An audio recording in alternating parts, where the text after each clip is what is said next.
Hi, it's Ann here. Thank you and welcome back. It's reveal day today. Yay! Last time we were together, we mounted our green beauty and she's been patiently drying. And now is the day where I'm ready to unveil her, take her off the board, and we're going to see how it turned out. And before we do that, I'm going to quickly show you why every painting that gets successfully mounted ever on this type of paper that I work with is absolutely a miracle. The paper, for starters, is unbelievably thin. This is how thin it is. Oh my goodness, look at that little skinny one. It's hard to see, but I'm going to put her up against this black piece of paper and hold it up. Can you see the lines going across here? And you can actually see the black paper behind her. That's how thin this paper is. And that's what we're talking about. Anytime I paint on this or anyone paints on it, this paper gets wavy because it's so delicate. It responds to the water so amazingly, but it means it gets wavy, and that's why we have to mount stuff.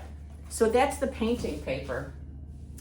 Then there's the mounting paper, and you can mount these paintings, which are so thin, on like a really heavy piece of cardstock or something, or you can mount it on the exact same paper that it's been painted on, which is a little tough to do with this paper because it's so fragile when it's wet.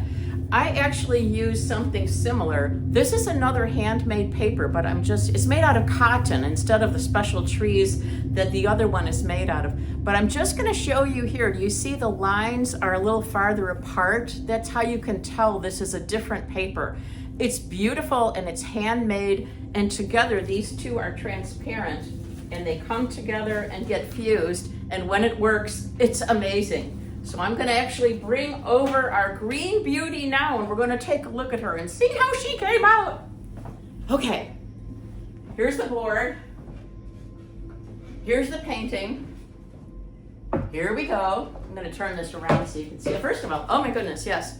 So see this? See how flat she is? That's one of the signals that tells us, oh my goodness, this probably worked out. And the reason that's such a miracle is, I'm gonna show this to you. This is something that's unmounted. Do you see all those wrinkles that come in? And the bigger the painting, the more challenging it is to get the mount to work. But I'm just gonna really quickly show you sideways. See the difference here? How this one's all wavy and buckly and standing up, and how perfect and flat little green beauty is. So we're gonna take a look at her. See how she did, yay! Okay, wish me some luck here. Turning this around so you can see it. Here she is. And the way this works, I use a metal ruler. This is called a lifetime printer's layout rule. This is exceptional. They used to give these years ago. Printing companies would give this away for free to customers. This has tape on it. Oh my goodness. My mother used this. She's gone now. She's still with me. I still use this printer's rule. I'm gonna show you what I do. Then we need, basically it's like a box cutter. This is a razor, and it's razor sharp because we're gonna cut into wood here. So I am pulling this out. Do you see there's a little bit of paper left here? I always leave a border when I cut these off. Now I'm gonna cut in on each side and leave my border.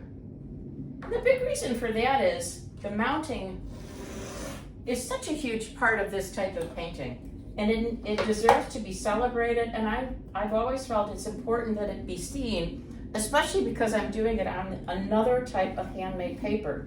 It's just exquisite, and so I always want you to be able to see all of that beautiful work and these beautiful materials made by hand, by actual people. Okay, I'm cutting the last side.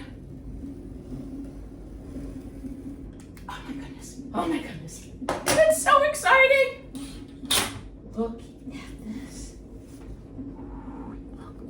Look. See how perfect and flat she is? How beautiful the back is. Oh my goodness, and then cutting it this way gives these beautiful borders. Oh my goodness, I'm gonna show you against the black paper so you can see. I typically frame these against a dark background. As you can see here, you can't really tell the transparency of the paper, but you can get a bit of a sense of it here. Do you see? You can see the black paper behind it. That gives you the contrast between this paper and this paper, so that you are part of the process. Anytime you look at a painting that's successfully mounted and then framed, you're part of that process. And to show you even more what a miracle this is, I brought a couple of samples. You know, all of we artists have our little blooper reels. So I brought mine to show you today. Okay. And then I got some other super secret ones over here.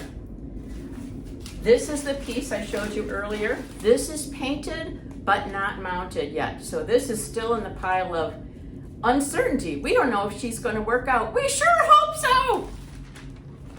Remains to be seen. Here's a couple of more examples. When it works out, how stunning it is, how flat that is. This is another one done on similar paper, but you see it's a beautiful colored tinted paper. Oh my goodness. But then there's some other adventures that I've had. This was a big, interesting, colorful flower painting that I did. And I mounted it, and you can see how beautiful this looks. But as I was taking off the blotting paper, it took half the painting away. That other half of the painting is over here on the blotting paper. And I don't know that this is fixable. So I've kept this in my painting infirmary for now. I don't know if I'll ever be able to reclaim it. And then there's other times where we don't even get to getting it mounted on the board. That paper is so thin and it wants to go back to paper pulp. I have had it happen where here you are in the middle of putting the paste on. Something goes wrong. It starts to fold because it got stuck to your hand or something. Now what we have here is this, I'm going to call it a magnificent wreck of what used to be a crabapple bough with beautiful crab apples on it. Beautiful painting, but you can see it all got folded in on each other because that paper just in that moment, either the paste was too wet or the conditions, like even the moisture in the air can affect it. And this is the other one I wanted to show you. This is a beautiful study of bamboo leaves. And again, this one went south too. Look at that. It's even more wavy than it was when I painted it. So it's this, you can see holes in it over here, all kinds of interesting. And actually, I think it is really interesting. It's a cool sculpture. But that shows the magnificence and the glory of what we did together last time, mounting little green beauty. So this is why any successfully mounted painting used and created on these papers is a miracle. So I'm so happy to share the miracle with you today. Thanks for tuning in. We'll be back another time with more adventures and fun with Anne. Yay!